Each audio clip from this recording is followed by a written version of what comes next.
llamaban actividades pueblo militar, castrense, actividades declaradas, estas actividades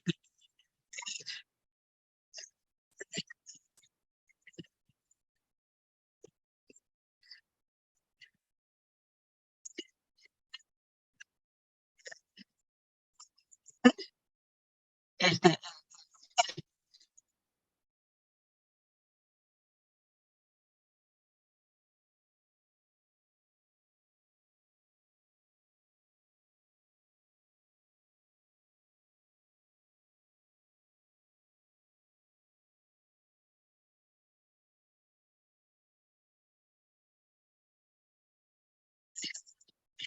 tan justas.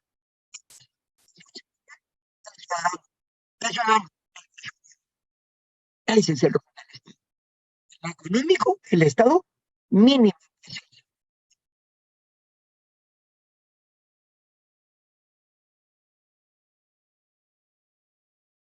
La política peruana, ojo, es culpa de la Constitución. Yo considero que eso no es así, ¿no? Las constituciones son normas principistas, amplias, declarativas, genéricas, etcétera, etcétera. El problema que tiene el Perú a través de la historia, y no solamente el Perú, sino la gran mayoría de los países que creen que cambiando su constitución van a cambiar su realidad, es que el problema es de la gestión, ¿no? De la gestión de la constitución, ¿no? ¿Cómo lo gestionas realmente? Porque cambiándole letras a una constitución no vamos a cambiar nada en nuestra realidad, ¿no? El problema de la corrupción, el problema de la violencia, el problema de la pobreza en nuestro país no es por culpa de la Constitución, ¿no? Pero en nuestro país siempre hemos tenido a través de la historia ese sesgo, ¿no? De que si tenemos algún problema y no podemos resolverlo, bueno, cambiemos la Constitución, que es un discurso bastante absurdo muchas veces, porque incluso en ese discurso de querer cambiar las constituciones, muchos políticos de manera irresponsables usan sesgos ideológicos como para pretender cambiar la parte dogmática de la Constitución. Y cambiar la parte dogmática de la Constitución a estas alturas es casi imposible porque el Perú no es una isla. El Perú está vinculado a muchos compromisos y acuerdos internacionales de carácter vinculante, que mover un derecho o sacar un derecho de la Constitución sería casi imposible, ¿no? Incluso por ahí muchos políticos dicen, bueno, vamos a reconocer el derecho a la educación, a la salud en la Constitución, pero esos derechos ya están incorporados en la Constitución desde siempre, ¿no? Y si no lo están, tampoco es necesario hacerlo porque el hecho de que el Perú suscriba un tratado internacional de derechos humanos ya le hace vinculante por la naturaleza propia que tienen los tratados, ¿no? Entonces, este debate a veces coyuntural, donde se aprovecha la coyuntura para ofrecer, vender y una suerte de oferta, ¿no? Te ofrezco una nueva constitución y con esta nueva constitución vamos a resolver los grandes problemas del país. Y eso no es cierto. Y tomamos el ejemplo de Chile, ¿no? De Chile. Chile quiso una nueva constitución con un sesgo ideológico de la izquierda y el progresismo chileno. Conformaron una asamblea constituyente, ¿ok? Redactaron una constitución como ellos querían. Lo sometieron a referéndum. ¿Y qué dijo la población? No, ya no quiero esa constitución. Nuevamente han conformado una asamblea constituyente, ahora con una mayoría de la derecha. Van a redactar una nueva constitución con un sesgo ideológico, entiendo yo, de derecha también, probablemente, y no haber un consenso. A las finales juegan con las constituciones y eso no es así, ¿no? Pero bien, esa pequeña introducción como una crítica personal, en realidad, ¿no? Por lo que estamos viendo en la coyuntura nacional. Pero veamos, en general, las constituciones se dividen en dos partes, ¿no? La parte dogmática y la parte orgánica. La parte dogmática de las constituciones están conformadas por el reconocimiento, la incorporación, la internalización de los derechos humanos a las constituciones, ¿no? Que dicho sea de paso, para algunos especialistas en la materia, que los derechos humanos al momento de ser internalizados o incorporados a las legislaciones domésticas, que son las constituciones, ¿no? Adquieren la denominación de derechos fundamentales, ¿no? Esa es una tendencia doctrinal doctrinaria que muchos autores sostienen. Particularmente, como experto en derechos humanos, yo la verdad que no me hago problemas. Para mí los derechos humanos y los derechos fundamentales son los mismos, ¿no? Porque son inherentes al ser humano. La diferencia es de denominación, pero el contenido esencial de la libertad de expresión como derecho humano y la libertad de expresión como derecho fundamental es el mismo. Los estándares de protección son los mismos, ¿no? El derecho a la libertad de tránsito, el derecho a la identidad, el derecho al honor, son derechos humanos, pero también son derechos fundamentales. Sus estándares de protección y el contenido esencial de estos derechos son los mismos. Entonces, personalmente yo no considero necesario hacer una diferencia entre derechos humanos y derechos fundamentales. Pero en fin, esta parte dogmática, como ya lo mencioné anteriormente, en nuestra Constitución de 1993 tiene un diseño bastante interesante. Si bien es cierto, los derechos están sueltos, ¿no? En la Constitución, incluso hablamos de derechos humanos en la parte orgánica de la Constitución, como son los principios generales del derecho penal, como garantías el debido proceso, el derecho a la libertad de defensa, el derecho al acceso a la justicia, la pluralidad de instancias, etcétera, etcétera, derechos como garantías, pero la parte dogmática básicamente de nuestra Constitución está conformada por los derechos fundamentales o derechos humanos que nuestro país o nuestro Estado reconoce. Sin embargo, no es que todos los derechos humanos que han sido reconocidos en tratados internacionales hayan sido incorporados, internalizados a la Constitución política. Precisamente por eso es que el artículo 3 de la Constitución ya prevé esa situación, ¿no? Que no todo lo que está en la Constitución necesariamente es lo único que se reconoce, sino todo lo que tenga que ver con la dignidad de la persona, ¿no? De la persona humana, y que sean derechos conexos. Y eso también, si lo interpretamos con el artículo 55, es clarísimo, ¿no? Que dice que todos los tratados que el Estado peruano ha suscrito, obviamente hablamos de tratados de derechos humanos, forman parte de la legislación nacional. Y si eso lo integramos a través de una interpretación de unidad constitucional con la cuarta disposición transitoria final de la Constitución, que dice que todos los derechos fundamentales reconocidos en la Constitución se interpretan, ¿no? De acuerdo a lo que establecen los tratados internacionales de derechos humanos, incluyendo la Declaración Universal de los Derechos Humanos, que viene a ser la matriz, el instrumento matriz de derechos humanos que hoy en día tenemos, ¿no? Que es la madre creadora de todos los derechos humanos, podríamos decir. Entonces, la parte dogmática, incluso en una reforma constitucional, en una asamblea constituyente para crear una nueva constitución, no se podría tocar, ¿no? Es un núcleo inderogable, es algo que no se puede mover. Pero hemos visto en los discursos, hemos escuchado en los discursos de muchos políticos que dicen, vamos a cambiar todo. ¿Qué vas a cambiar? Eso no puedes cambiar. No se puede cambiar. Porque en el momento en que algo suceda, simplemente va a entrar en conflicto con los compromisos y los tratados internacionales que el Estado peruano tiene a nivel internacional. No solamente a nivel universal, que es la ONU, sino a nivel regional, que viene a ser el Sistema Interamericano de Derechos Humanos, ¿no? Conformado por los instrumentos de protección de derechos humanos, y que incluso está sujeto a un control de convencionalidad. Entonces, ese es un discurso falso, no una algarabía mediocre de muchos que dicen, hay que cambiar la Constitución, todo está mal. O sea, eso no. Y con eso vamos a resolver el problema. Y les pongo un ejemplo, antes de entrar a la parte de desarrollo de nuestra ponencia. Como ejemplo, ¿ya? Quiero anticiparme. En el 2017, y los comento como una experiencia propia, el Congreso de la República finalmente logró un consenso que se venía debatiendo de hace 20 años atrás, de incorporar el reconocimiento del acceso al agua potable como derecho fundamental en la Constitución. Ya había un sinnúmero de proyectos de reforma constitucional para reformar la Constitución e incorporar el acceso al agua potable como un derecho fundamental. No se logró, pero en 2017 sí se pudo hacer. Y les comento esto porque fui yo quien redactó la mitad de la fórmula, que hoy en día pues lo pueden leer en el artículo 7A. Es más, quien propuso que debería ir en el artículo 7A fui yo, porque está dentro del bloque de los derechos de carácter prestacional. El acceso al agua potable no es un derecho, no es una libertad, es un derecho de carácter prestacional, es un servicio básico que tiene que garantizar el Estado, obviamente, como la educación, la salud, el trabajo, la vivienda, etc. Son derechos de segunda generación, podríamos decir en otras palabras, ¿no? Siendo un poco doctrinarios.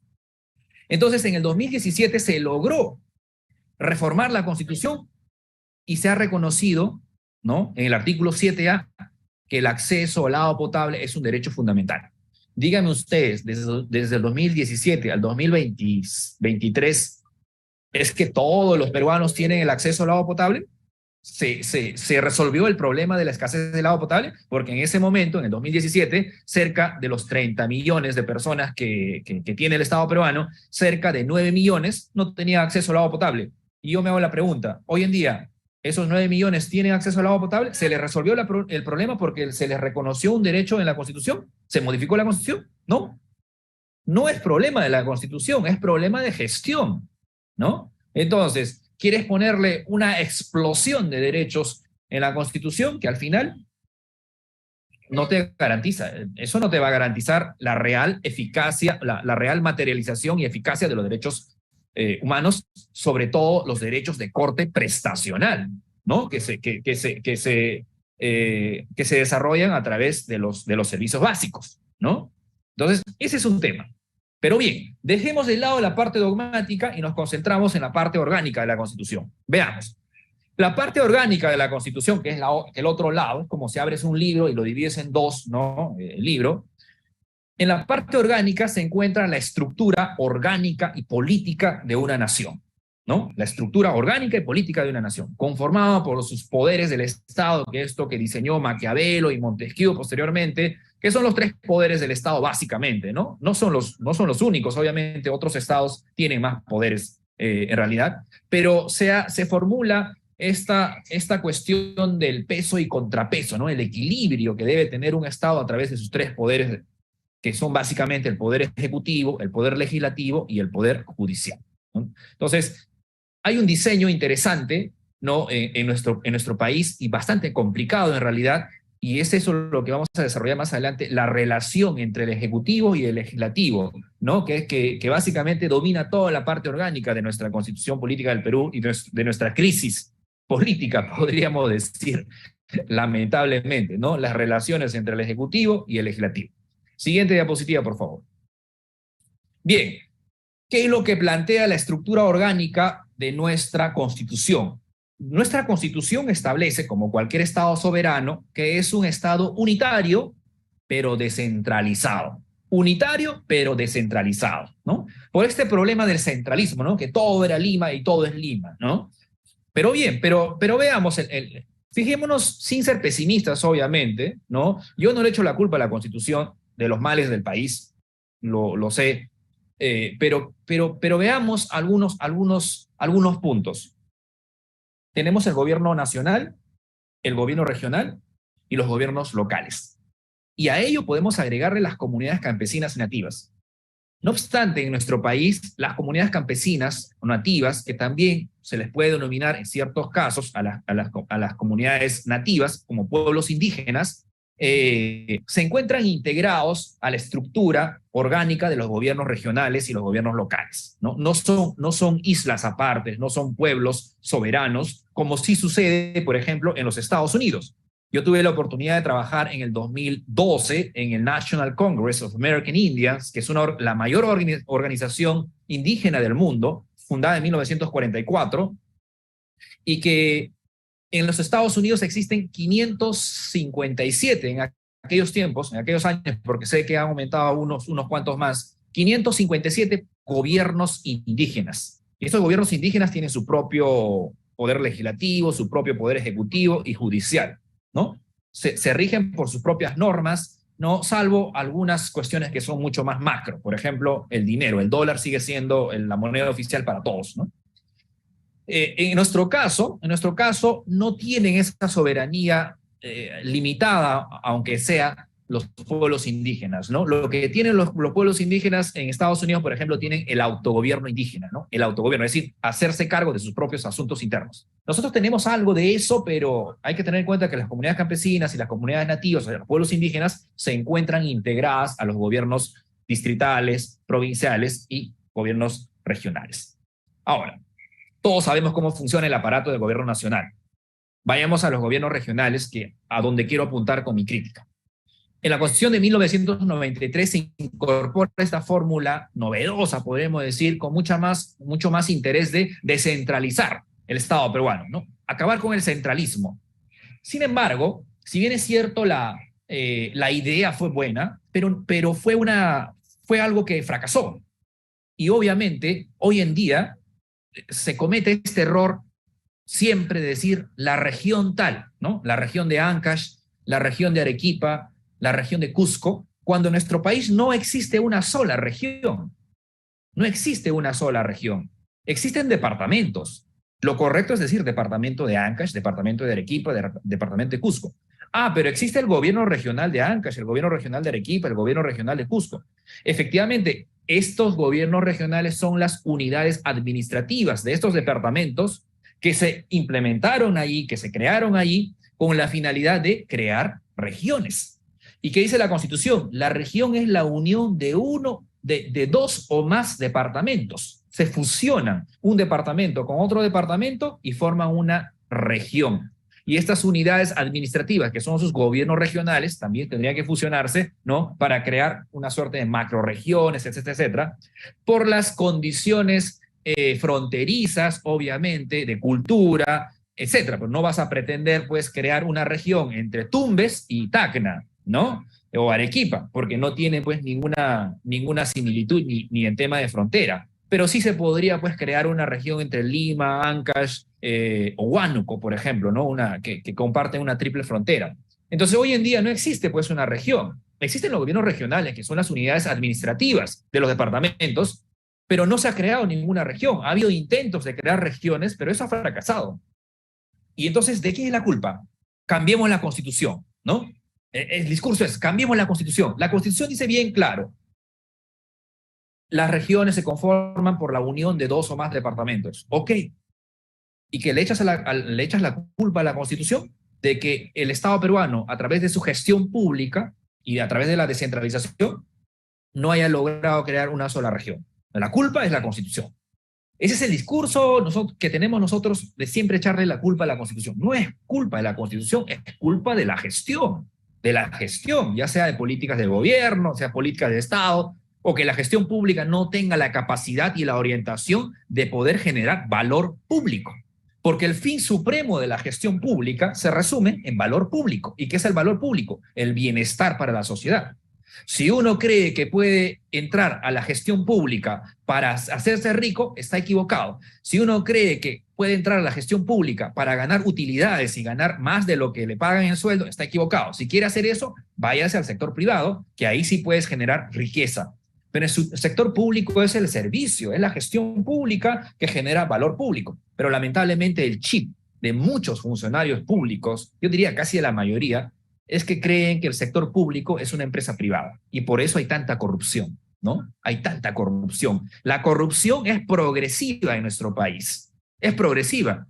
Cada año, los miles y millones de soles que pierde el Estado peruano por actos de corrupción es mayor, no disminuye, es mayor. Y eso lo podemos corroborar dando una simple ojeada al informe de la Contraloría General de la República, que este año ha hecho otro informe de cuánto le cuesta la corrupción al Estado peruano, ¿no? Entonces, no, pero todo es culpa de la Constitución, ¿eh? Ojo, todo es culpa de la Constitución. Ese es el discurso que utilizan, los corruptos, obviamente, ¿no? Los corruptos. Y voy a ser duro con esto porque esto duele, ¿no? Nos duele, imagínense, pues, tantos millones de soles, miles y millones de soles que se pierden, que podrían ser tranquilamente el presupuesto de 2 o 3 ministerios, o sea, educación y salud, tranquilamente resueltos con todos los actos de corrupción. Precisando ese punto, entonces, pasamos a la siguiente diapositiva. Por favor, la siguiente diapositiva. Muy bien. La organización del Estado. Nuestro Estado se rige por un principio de separación de poderes. Ok, es un Estado unitario, pero se rige por un principio de separación de poderes. Pero este principio de separación de poderes va de la mano con el principio de cooperación y colaboración entre los poderes. El hecho de que existe un principio de separación de poderes no implica que yo no me hablo contigo, ojo, yo te odio, no me hables, no me mires, es más, te voy a chancar siempre. No. Este principio de separación de poderes se debe interpretar en armonía con el principio de colaboración entre los poderes. Pero, ojo, tampoco el principio de colaboración no implica, yo te voy a apañar todo lo que tú hagas, haz nomás que yo me hago el loco. No. Tiene que haber un equilibrio para que ninguno de ellos se haga el vivo y se pase más allá de sus facultades.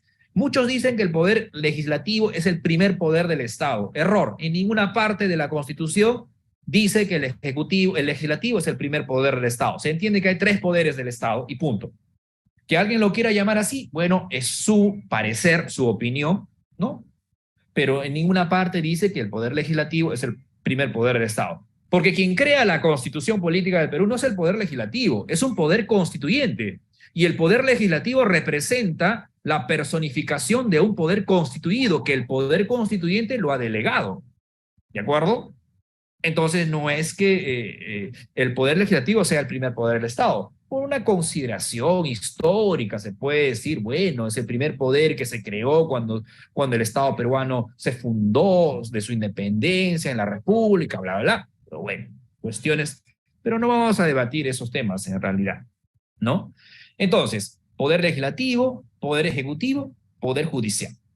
Vamos a ver sus competencias, pero sobre todo, antes de entrar aquí a desarrollar, quiero recordarles rápidamente cuántas modificaciones ha tenido nuestra constitución política sobre este tema en realidad, ¿no? Precisamente, cuántas modificaciones ha tenido el Estado, la constitución política desde 1993. Tiene muchas modificaciones. Lamentablemente, es tan fácil modificar nuestra constitución, ¿no? Que un día se le ocurre al Congreso modificarlo y lo modifican en 2 legislaturas, ¿no? Por la votación calificada que tiene de los 2/3, bla, bla, bla. Hay constituciones como la de Estados Unidos que no se pueden cambiar así nomás porque son constituciones rígidas. Pero hay constituciones como la nuestra que dicen que es rígida, pero yo la veo muy flexible para modificarla porque la modifican rapidísimo, ¿eh? En un año puede modificar un artículo de la Constitución tranquilamente porque se requiere de 2 legislaturas sucesivas, ¿no? Pero veamos algunas modificaciones que tiene la Constitución de 1993. En el año 2000 se elimina la reelección presidencial, ¿no? Antes la Constitución de 1993 decía que el presidente podía reelegirse a un cargo inmediatamente, ¿no? En el 2005 se permite el sufragio de la policía y los miembros de las Fuerzas Armadas, un derecho fundamental. En el 2015 se elimina la reelección inmediata de los gobiernos regionales y gobiernos locales. La justificación que puso y se redujo de 5 años a 4 años su mandato, ¿no? En el gobierno de Ollanta Humala. ¿Cuál era la justificación? Luchar contra la corrupción, ¿no? ¿Y qué es lo que ha pasado? Que la corrupción sigue igual. Entonces, los gobiernos regionales y los gobiernos locales, como saben que solamente tienen 4 años, no se pueden reelegir, incluso roban más. Hay más corrupción, ¿no? Porque dicen, solamente tenemos 4 años, no vamos a tener la oportunidad de seguir robando más. Lamentablemente eso es así. Y no lo digo porque tengo la libertad de decirlo, lo digo porque la corrupción es el principal problema que tiene nuestro país y cada año es peor la corrupción. Y esta fórmula que se hizo en su momento de que los alcaldes provinciales y distritales solo tengan 4 años de gestión y no puedan reelegirse porque si no existe mucho la corrupción, no ha dado ningún resultado. No se trata de años, se trata de qué es lo que tienes en la cabeza cuando tú entras en la gestión pública. No se trata de años, señor. Un corrupto no roba pensando en los años o la cantidad de penas que tiene en la cárcel. Un corrupto roba porque cree que nadie lo va a descubrir. Así de simple. Por eso poner la pena de muerte a un corrupto le va a dar lo mismo. ¿Por qué? Porque va a seguir robando igual, ¿no? Lamentablemente, incrementar las penas o hacer este tipo de cambios no va para nada. Y ahora este Congreso y el anterior han debatido bastante y estaban a punto de aprobar para que los alcaldes se puedan reelegir y su mandato no sea de 4, sino de 5 años. Es un juego, ¿no? Es un juego infantil que dicen vamos a aprobar por aquí, vamos a aprobar por allá. La verdad que no sé a dónde va, ¿no? La inmadurez política hace todo eso, ¿no? En el 2017, lo que les comentaba, se reforma la Constitución y se incorpora y se reconoce el acceso al agua potable como derecho fundamental. Ya está. Se resolvió el problema del acceso al agua potable de los peruanos porque ya tenemos ese derecho reconocido en la Constitución. ¿Se resolvió? Les pregunto a ustedes. Yo no he visto ni siquiera un cambio en realidad. Entonces, seguimos con el mismo problema. En el 2019 se elimina el Consejo Nacional de la Magistratura por los actos de corrupción que tenían de manera desvergonzada en el CNM. Pero se cambió la institución, le pusieron otro nombre, Junta Nacional de Justicia. Ya está. ¿Con eso se han resuelto los actos de corrupción? Me reservo en ese tema por el trabajo que vengo realizando en estos momentos. En el 2019, ¿no? También se elimina la reelección inmediata de los congresistas. Dijeron, el Congreso es malo porque los congresistas se reeligen. Vino una propuesta populista, que yo estoy en contra de eso, sí, vendió a todo el pueblo que los congresistas son malos porque se reeligen, entonces hay que eliminar la reelección de los congresistas. ¿Y cuál es el resultado? Tenemos el Congreso actual. Ahora, yo les hago la pregunta, ¿este Congreso es mejor que el anterior? Tampoco lo voy a decir, ¿ya? Pero ustedes tienen la respuesta. Este Congreso de congresistas nuevos, sin experiencia y con decenas de denuncias por todos lados, no sé si es mejor que el anterior, ¿ya? Hay congresistas de todo, ¿eh?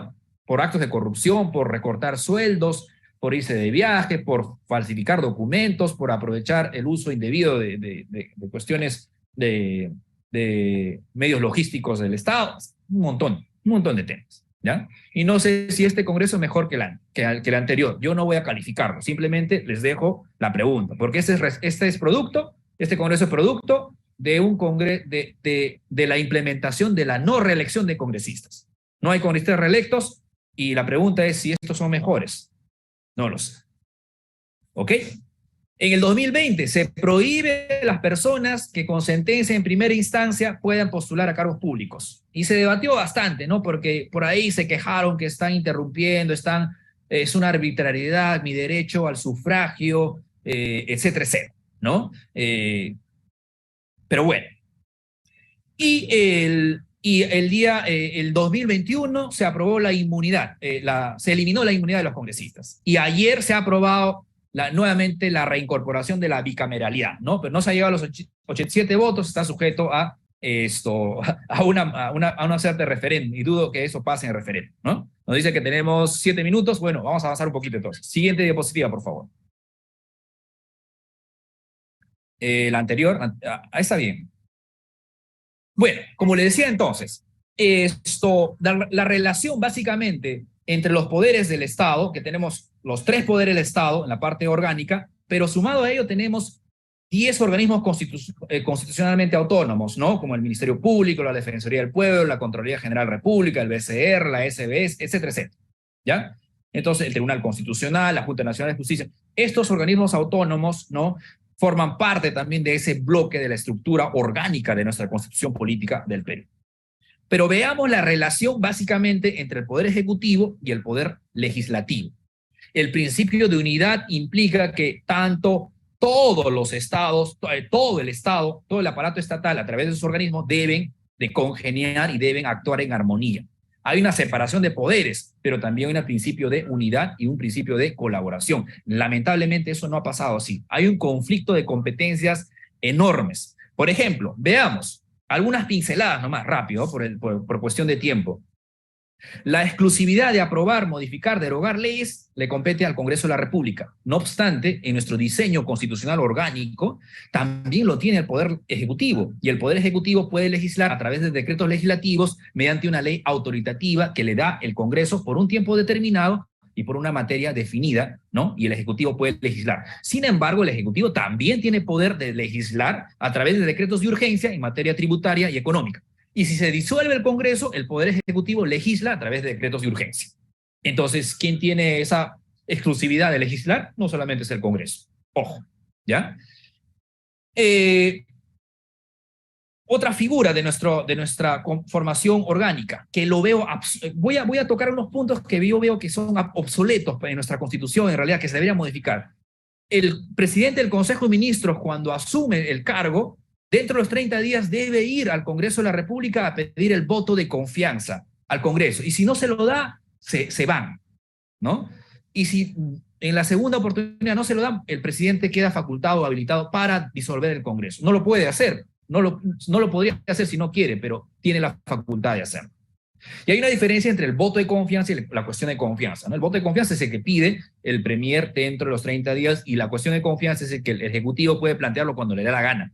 Y lo ha hecho antes por los temas que quería hacerlo, ¿no? Y es más, ellos mismos se interpretaban la cuestión de confianza. Y así sucedió la disolución del anterior Congreso, que fue validado por el TC, dicho sea de paso, ¿no? Ahora hay una restricción mayor respecto de ese tema, ¿no? Cuando se disuelve el Congreso, ¿no? Queda la comisión permanente, ¿no? Y el Poder Ejecutivo, ¿no? El Poder Ejecutivo legisla a través de decretos de urgencia. Ahora, cuando se disuelve el Congreso, ¿no? Solo se convoca a elecciones congresales. Y cuando se vaca al presidente de la República, Hay otro debate, se debe convocar por lógica simple entonces solo a la elección presidencial, porque los congresistas con los presidentes, con el presidente, la plancha presidencial se elige en cuerdas separadas. Nosotros votamos para presidente y para congresistas, porque tenemos un sistema presidencialista o mixta, podría decirse, porque en los sistemas parlamentaristas solamente se elige al Parlamento y el Parlamento es quien elige prácticamente a quien viene a ser el presidente.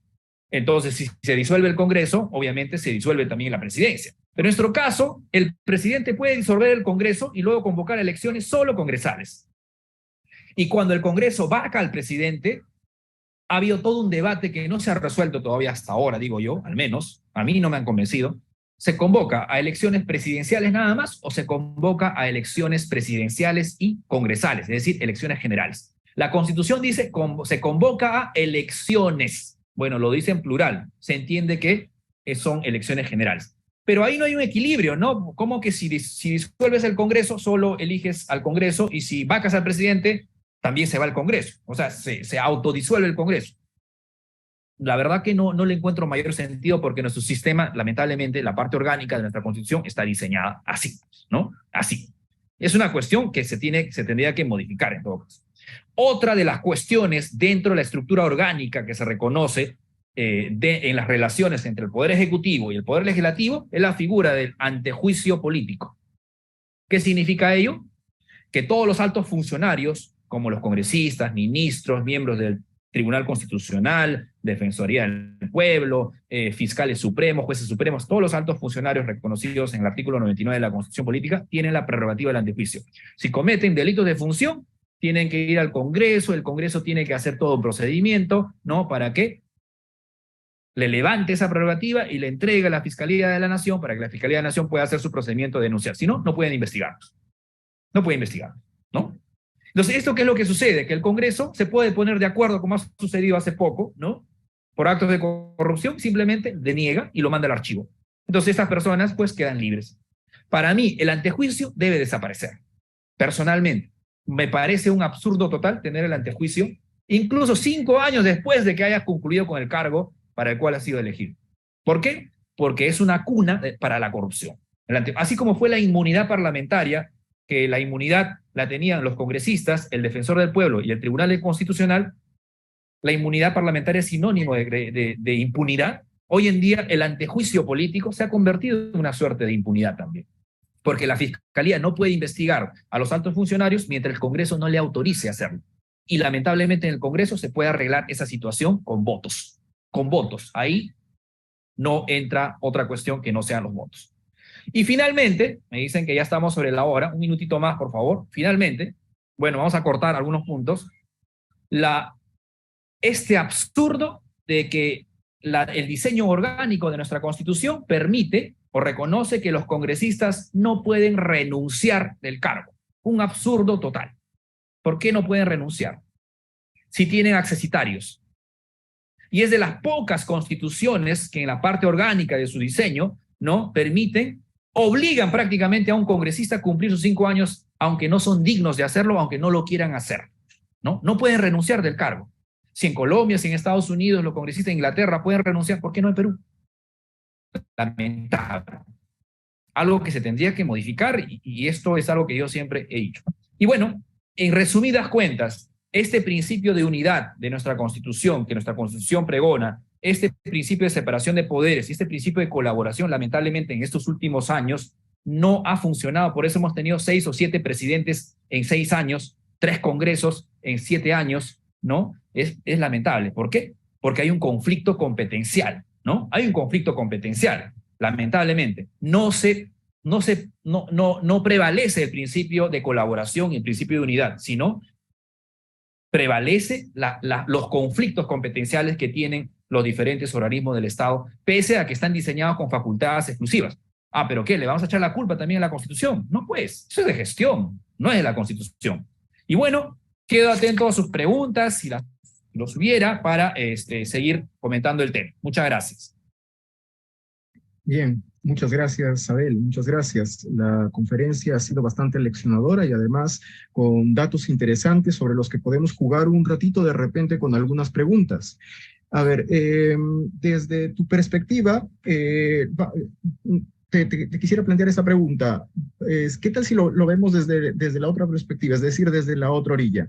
¿Considerarías tú, Abel, que hay alguna reforma que sí ameritaría, es decir, alguna pendiente que tengamos, alguna que tengamos que como nación necesitemos, según tu perspectiva, alguna que sí sea necesario plasmarla como una modificación indispensable?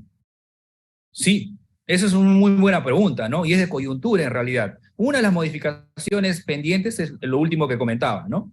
Que los congresistas pueden renunciar al cargo, ¿no? No obligarlos a que estén ahí, porque hay muchos que son indignos de estar ahí para empezar, ¿no? Recuerdo el caso de Vallerriestra, por ejemplo, que lo quiso Él hacer, renunció, pero no lo pudo después, hacer, y no lo sí, pudo hacer. después de 10 años le dieron la razón que podía renunciar Claro. cuando ya era congresista, ¿no? Y estaba Falconi también que hizo lo mismo, en realidad, incluso Claro. fue al TCE, etcétera, etcétera. Pero algunas reformas que están pendientes, por ejemplo, está el tema de que el presidente de la República no puede ser investigado, ¿no? Y esto ha sido todo un problema últimamente.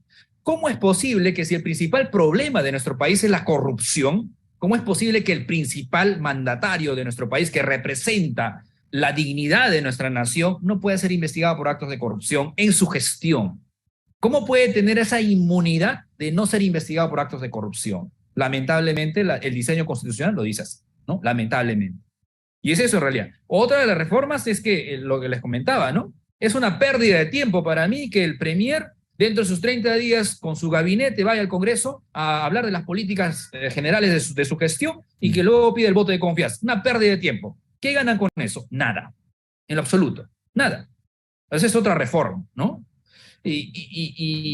Y bueno, pues la grieta que tiene esta Constitución de 1993, que no es materia de debate, que sé que hay otros ponentes que lo han tocado, es la parte económica de la Constitución, ¿no? Donde existen contratos, leyes, que son corruptos esos contratos, pero yo siempre digo, pero que los contratos, leyes sean corruptos, ¿es culpa de la Constitución o es culpa de quien hace los contratos?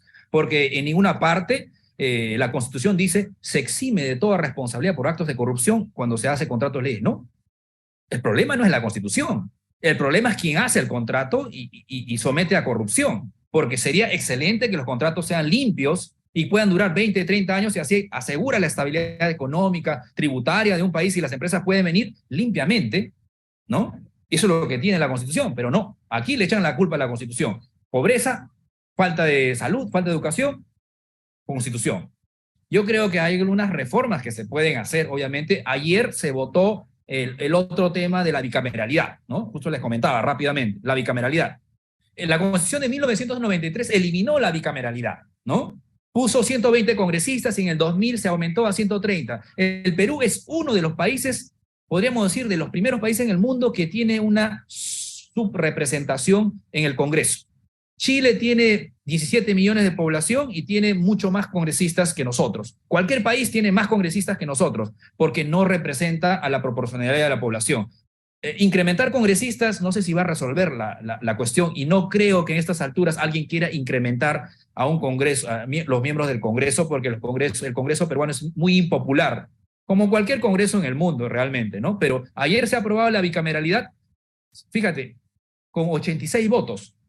Faltaba un voto para que en la siguiente legislatura el Congreso devuelva la bicameralidad. Pero como solo llegaron 86 votos, la segunda votación en la siguiente legislatura tiene que realizarse a través de un referéndum. Y hay que recordar que 4 años atrás ya se sometió a referéndum la bicameralidad, ¿no? Y ahí ganó el no. Entonces van a volver a hacer nuevamente la misma consulta cuando la población dijo que no, y la verdad que la respuesta no sé cómo va a ser, pero entiendo que va por esa línea también, ¿no? Eso Sí, podría contar. sí, bueno, lo que pasa también es que cuando a veces, en mi caso, discuto esto con mis alumnos, la subrepresentación es un hecho, es real, o sea, tienes toda la razón. Es uno de los países más subrepresentados. Y además, otra cosa, el tema es que no es nuestra tradición tampoco ser unicamerales, ¿no? Nuestra tradición es ser bicamerales. Hemos tenido más congresos bicamerales que unicamerales. Ahora, también el tema es con el que también siempre discutimos con los alumnos es cómo mandamos este mensaje a la población cuando tiene 130 congresistas de muy mala calidad para que hayan más de ellos, porque claro, Abel, tú y yo estamos de acuerdo en que la subrepresentación es dañina y además no solamente es dañina, sino que no permite desarrollar uno de los conceptos más importantes de la constitucionalidad, que es la representación, ¿no? Pero ¿cómo le mandamos ese mensaje a la población, ¿no? Que se necesitan más cuando de los 130 probablemente, no sé, 10 de repente tienen buena calidad o quizás menos, ¿no? ¿Cómo le mandamos ese mensaje a la población?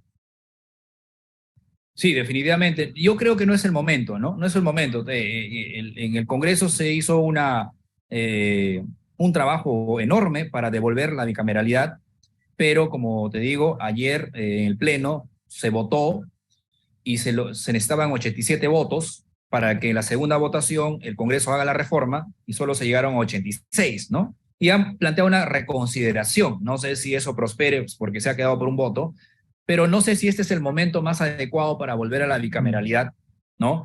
Porque se dice, la justificación mayor de la bicameralidad, el discurso mayor, te digo eso porque he trabajado muchos años en el Congreso, es que se van a mejorar la calidad de las leyes, ¿no? Entonces, no sé si con eso se van a mejorar la calidad de las leyes porque los políticos siguen siendo los mismos. Es un problema de origen, nuestra política peruana, no de diseño.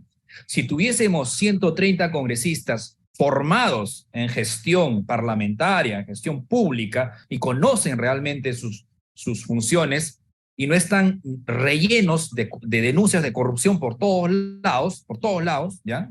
Entonces, la cuestión no necesitaría modificar tanto. Unicameral, bicameral, o sea, las reformas van por una cuestión de gestión, no por un tema de diseño en realidad, porque si por más que diseñas el Senado y la Cámara de Diputados están llenas de las mismas personas, lo de siempre, ¿qué va a cambiar? O sea, Sí, va a pues. seguir siendo lo mismo, ¿no? Sí, pues. Lamentablemente. Ahora, de repente, quizás en el momento que se presenta la alternativa de una reforma constitucional, tal vez deberíamos mirar otras opciones. ¿Qué te parece a ti? Por ejemplo, la mutación, ¿no? Porque a veces no es necesario modificar en sí el texto, tal vez es necesario solamente realizar mutación constitucional, una interpretación